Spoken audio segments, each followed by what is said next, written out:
Hola amigos, buenos dias.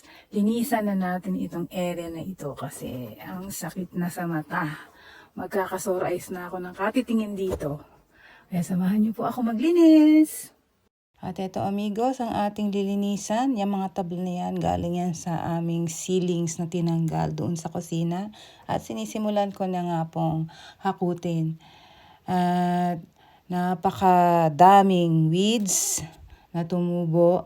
And grabe, parang naging tambakan at naging gubat.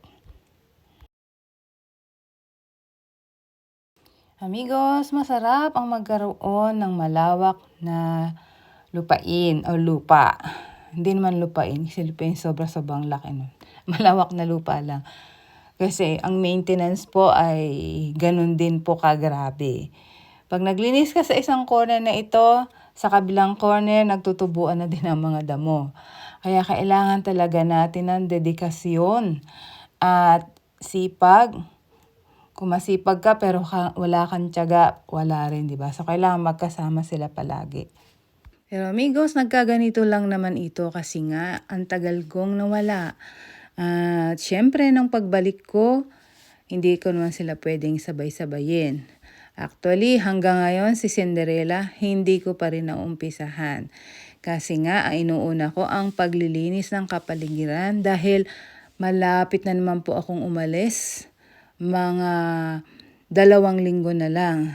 Kaya gusto ko bago ako umalis ay malinis at walang mga gubat-gubat. Sa maghapon kong paggawa, eto na po, naalisan ko na sila ng mga damo. Napakahaba po niyan. Hanggang dun po yan sa dulo. At may mga tinik-tinik din dahil may mga blackberries. At amigos, hindi lang damo ang problema. Dahil yung pinaka-concrete po yan, ang dami pong tumubong lumot at mga weeds. So, kailangan nating scrapin para po sila ay maalis.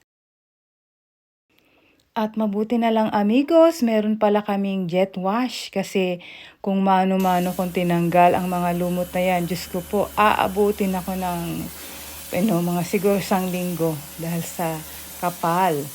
Kaya napakalaking tulong po ng jet wash na ito.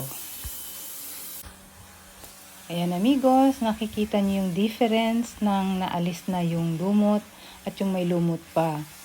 Isang maputi at yung may lumot yung maitim. Diba? Ang kapal talaga niya.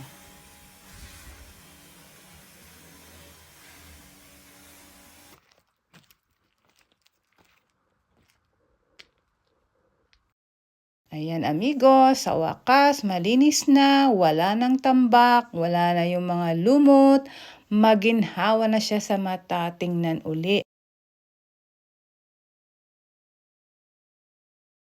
At kitang-kita na po amigos, ang beauty ng hydrangea na ito. Hydrangea is one of my favorite flower. Kaya marami po akong collections niyan. At sana abangan nyo amigos, this week magkakaroon po ako magla-live po ako. Magtutur po tayo sa aking paraiso.